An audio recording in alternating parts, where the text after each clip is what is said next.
लंधौरा कस्बे में बड़े बारात घर के पीछे जाने वाले मार्ग को लेकर एक बार फिर विवाद गहरा गया है।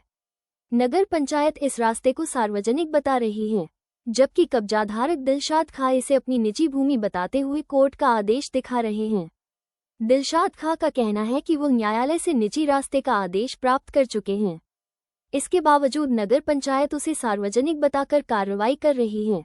विवाद उस समय बढ़ा जब दिलशाद खां ने निर्माण कार्य के लिए कुछ ईंटें रास्ते में रख दी। आरोप है कि नगर पंचायत लंधौरा के अधिशासी अधिकारी हेमंत गुप्ता कर्मचारियों के साथ मौके पर पहुंचे और बिना किसी नोटिस के ईंटें उठाकर नगर पंचायत ले गए। दिलशाद खां का आरोप है कि कर्मचारियों ने अभद्रता की और घर में घुसने की कोशिश की। वहीं नगर पंचायत का कहना है कि यह मार्ग सार्वजनिक है और कई बार अतिक्रमण हटाने की चेतावनी दी जा चुकी है। साथ ही नगर पंचायत ने पर्यावरण मित्र के साथ अभद्रता और जातिसूचक शब्द कहे जाने की तहरीर पुलिस को देने की बात कही है।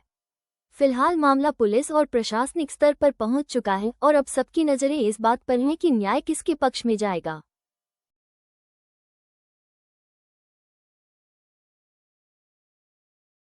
ऐसा था सर, जो आदेश की कॉपी थी तो 2025 में जो आदेश आया 22/12/2025 में मैं इन्हें रिसीव करवा दी थी 13 तारीख में अधिशासी अधिकारी को। इन्होंने पढ़ी या नहीं पढ़ी वो तो मैं कह नहीं सकता। उसमें क्लियर आदेश है, मतलब इन्हें छेड़छाड़ नहीं कर सकते विधि प्रक्रिया बिना, मतलब कानून की, यानी कि कोर्ट में लड़ाई लड़ो आप, यहाँ से कोई जबरदस्ती नहीं कर सकते। तो इन्होंने आगे जबरदस्ती मेरी ईंट बजरी सब ले गए और मार पीटने के लिए तैयार हो गए।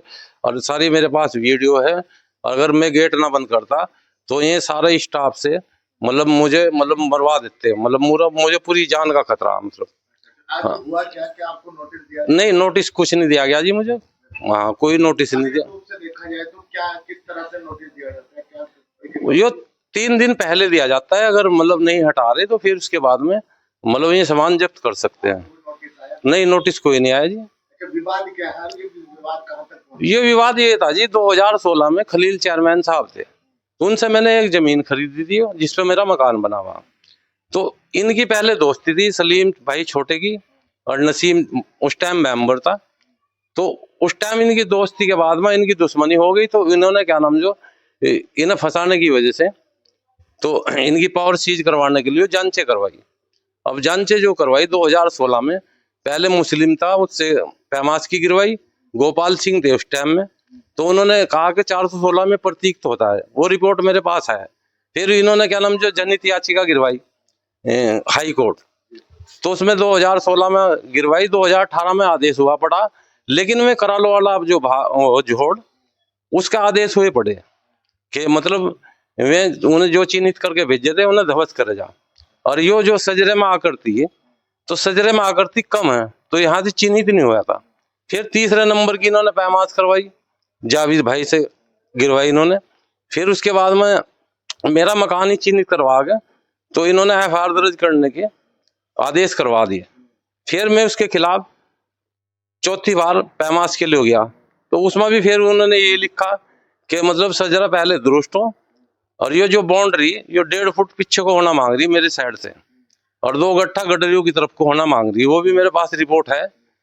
तो ये तानाशाही है, जब से पहली दुश्मन है ये निभा रहे हैं। आज सत्ता में तो समय तो सबका आते जाते ही रहता है, ऐसा नहीं है। तो सड़कों पे रखते हैं, आप देख भी सकते हैं, मतलब सभी अपना जो कार्य करते हैं सड़कों पर रखते हैं, अपनी गलियों में रखते हैं। तो ये तो एक जबरदस्ती की तानाशाही है, जबरदस्ती वाला काम है। पूरा स्टाफ को मतलब दल बल के साथ में, अगर मैं गेट ना बंद करता तो मेरे तो बच्चों को भी खतरा था पूरा, और मुझे भी खतरा था। मैंने 112 पर भी फोन किया, अब तक के कोई पुलिस आई नहीं मेरे पास में भी। मतलब इनकी सलूक इतने बढ़िया, मतलब। तो अब क्या मानते हैं आगे किस तरह की कार्रवाई चाहते हैं, क्या क्या होगा? नहीं, वो तो ऐसा साहब, अब फिर हमें कोर्ट में ही जाना पड़ेगा। वैसे तो कोर्ट के क्लियर आदेश है। कोर्ट के आदेश को मान लो, क्यों नहीं मानते? अब मैंने तो रिसीव ही करवा दिया जी, अब उसके बारे में तो आप उनसे पता कर सको क्यों नहीं मान रहे। और कोई मतलब इस तरह की मुझे नोटिस या कोई इन्होंने दिया ही नहीं। तो अब क्या चाहते हैं, क्या कहना चाहते हैं? शासन प्रशासन से ये चाहते हैं, मतलब हमारी मदद करें। मतलब ये तो दबंगाई हो गई, इस तरह तो एक तानाशाही है वो, मतलब एक किस्म से। यह है कि वो सामुदायिक स्थल पे जाने का रास्ता है और सभी लोग उसको यूज करते हैं। एक व्यक्ति द्वारा जो अतिक्रमित किया जा रहा था उसको पहले भी समझाया गया था, नायब तहसीलदार महोदय द्वारा भी और मेरे द्वारा भी उसको पहले भी समझाया गया था कि भाई इसे आप अतिक्रमित ना करें।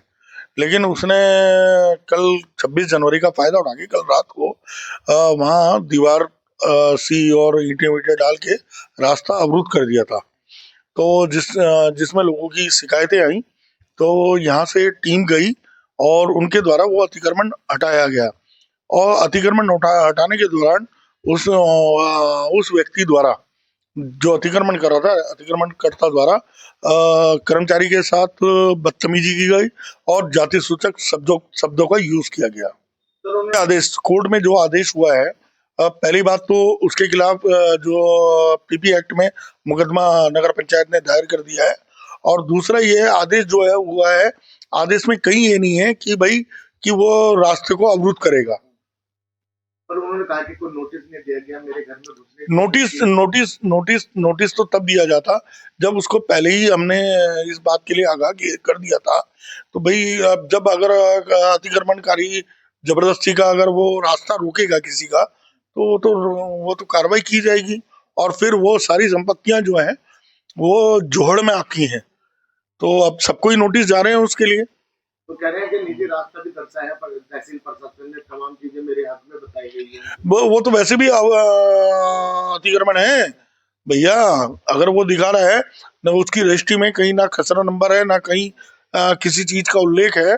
और मैं ये कह रहा हूँ कि क्योंकि मेरे संज्ञान में आया, जब मैंने कोर्ट का आदेश पढ़ा और उसकी रजिस्ट्री वगैरह पढ़ी, तो जो संपत्ति है वो जोड़ की संपत्ति है जो उन लोगों के द्वारा अतिक्रमित की गई है। और जो सुन लीजिए सुप्रीम कोर्ट की रूलिंग के अनुसार अब उन सबको जो भी है चिन्हित कर नोटिस दिया जाएगा हटाने के लिए। कह रहे हैं दादागिरी दिखा रही है नगर पंचायत। दादागिरी किस चीज की? मार पिटाई की। भाई मार पिटाई क्यों? भाई हमारी संपत्ति पे अगर कोई कब्जा करेगा तो हम कब्जा थोड़ी होने देंगे, या हम आराम से बैठे रहेंगे?